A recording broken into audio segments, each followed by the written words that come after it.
Guys नमस्ते, मैं हूं आपका दोस्त और आपका होस्ट ऋषभ। तो मैं हूं ड्रीम एकेडमी से और आज आपके लिए एक बहुत ही खूबसूरत टॉपिक लेके आया हूं कि आरबीआई इन्फ्लेशन कंट्रोल कैसे करता है थ्रू इंटरेस्ट रेपो रेट से। नेक्स्ट, अगर अभी एक आरबीआई की मॉनेटरी पॉलिसी की मीटिंग होनी है 6 से 8 दिसंबर, तो उसके बारे में छोटा सा डिस्कशन करेंगे कि उसके थ्रू क्या होता है। Next, how it will effect market, क्योंकि अभी लाइफ टाइम हाई के आसपास खड़ा है, तो वो मार्केट को कैसे इफेक्ट करेगा ये भी आज अपन सीखेंगे इसी वीडियो में। चलिए आइए डिस्कशन करते हैं। ओके, तो सबसे पहले मैं आपको ये टॉपिक बताने जा रहा हूं, डीप में बताऊंगा कि आरबीआई रेपो रेट के थ्रू भारत का, पूरे इंडिया का इन्फ्लेशन कैसे कंट्रोल करता है। तो सबसे पहला ये है आरबीआई, ये है हमारे बैंक और ये है हम, करेक्ट। तो हम आरबीआई से जाके तो लोन लेते नहीं है, हम किससे लोन लेते हैं? बैंक से। तो बैंक के पास भी तो इतना पैसा नहीं होता है, तो बैंक किससे पैसा लेता है? आरबीआई से। तो मतलब जो आरबीआई बैंक को पैसा देगा उसको हम बोलते हैं रेपो रेट, उसको हम क्या बोलते हैं? Repo rate, right. हम बैंक जो हम लोगों को पैसा देता है, जैसे हाउसिंग लोन हो गया, बैंक लोन के थ्रू कार लोन हो गया, पर्सनल लोन्स हो गए, वो कौन देता है? हमको बैंक देता है। उसको हम बोलते हैं interest rate, right, interest rate. Okay, तो करंट रेपो रेट जो चल रहा है हमारा वो 6.5% पे चल रहा है। मतलब अगर आरबीआई बैंक को लोन देता है तो वो कितने में देता है? 6.5% में देता है। But bank interest rate, bank इनको कितने में देता है? 7%, 8%, 10%, जितने में भी कस्टमर, जैसे आप हाउसिंग लोन जाओगे तो 8% में मिल जाएगा, अगर आप पर्सनल लोन जाओगे तो 13-14% के आसपास मिलेगा, कार लोन आपको 8-9% पे मिल जाएगा। तो वो आरबीआई से बैंक लेता है और बैंक आगे क्या करता है? हम लोगों को शेयर करता है। तो अगर ये जो रेपो रेट है, अगर इसमें इंक्रीज होता है, समझिए अगर ये शक्तिकांता दास 8 दिसंबर को 10 बजे अगर आते हैं और बोलते हैं कि भाई हम आरबीआई का रेपो रेट 7% कर रहे हैं, तो ये क्या होगा? हमारे लिए भी नेगेटिव होगा, हमारे लिए भी क्या हो जाएगा? हमको लोन्स महंगे मिलेंगे, हमको लोन 7.5, 8, 9 ये थोड़े थोड़े महंगे हो जाएंगे, 8, 8.5, 9 महंगे होते जाएंगे। तो इससे इफेक्ट कैसे करता है? इन्फ्लेशन को कंट्रोल कैसे करता है? ध्यान से देखिए, इन्फ्लेशन को कंट्रोल कैसे करता है कि अगर ये लोन मेरे को महंगा मिलता है, मतलब अगर आरबीआई रेपो रेट इंक्रीज करता है, तो मेरे को लोन महंगा मिलेगा। तो मेरे को अगर लोन महंगा मिलेगा तो कोई लग्जरी आइटम्स में मैं परचेज नहीं करूंगा। जैसे मेरे को मान लो कार लेनी है, तो कार लेने के लिए मैं सोचूंगा अरे यार इतना महंगा लोन 10% में मिल रहा है, अभी आरबीआई इतना महंगा पीछे से रेट दे रहा है, तो मैं लग्जरी आइटम्स नहीं लूंगा।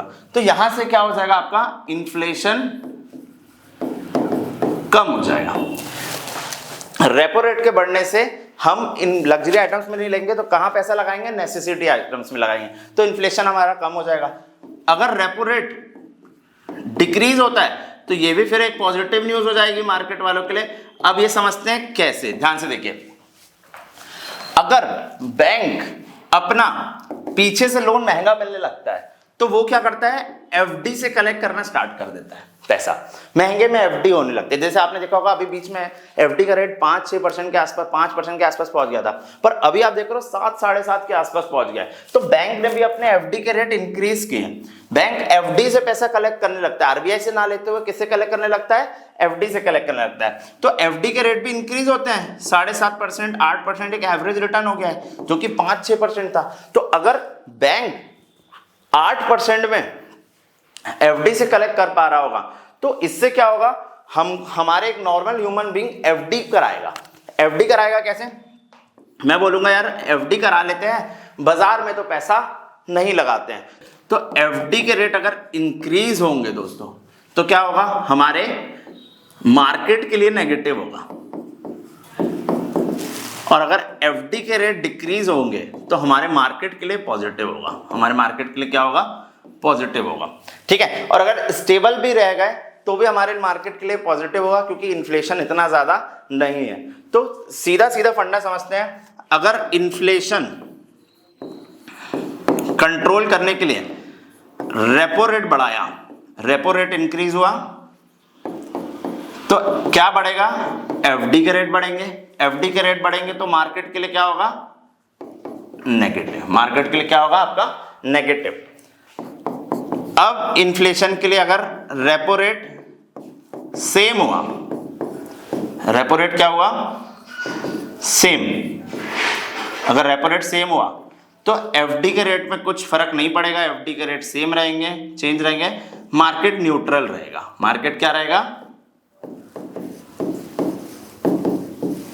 न्यूट्रल रहेगा। अगर रेपो रेट डिक्रीज कर देता है, डिक्रीज करने से क्या होगा, एफडी के रेट भी गिरेंगे, और एफडी के रेट गिरने के लिए की वजह से क्या होगा, लोग एफडी से पैसा निकाल के कहां लगाएंगे, मार्केट में लगाएंगे। तो ये हमको ध्यान रखना है कि अगर कौन सी तारीख थी, 10 तारीख की सुबह या 9 तारीख की सुबह अगर रेपो रेट बढ़ता है तो एफडी के रेट बढ़ेंगे और मार्केट के लिए पॉजिटिव होगा। तो हमको ये ध्यान रखना है शक्तिकांता दास क्या बोल रहे हैं, किस तारीख को आके, 9 तारीख की मॉर्निंग आके क्या बोल रहे हैं कि मार्केट बढ़ेगा या घटेगा, उसके अकॉर्डिंग हमको उसके डिसीजन लेना है। सबसे मेजर इंपैक्ट करता है निफ्टी बैंक में, तो आपको ध्यान रखना है अगर ये न्यूज़ नेगेटिव हो गई बाजार के लिए तो निफ्टी बैंक सबसे पहले गिरेगा, और अगर ये न्यूज़ अच्छी हो गई तो निफ्टी बैंक बहुत तेजी से बढ़ेगा, क्योंकि बैंकिंग शेयर्स के लिए बहुत अच्छा होता है।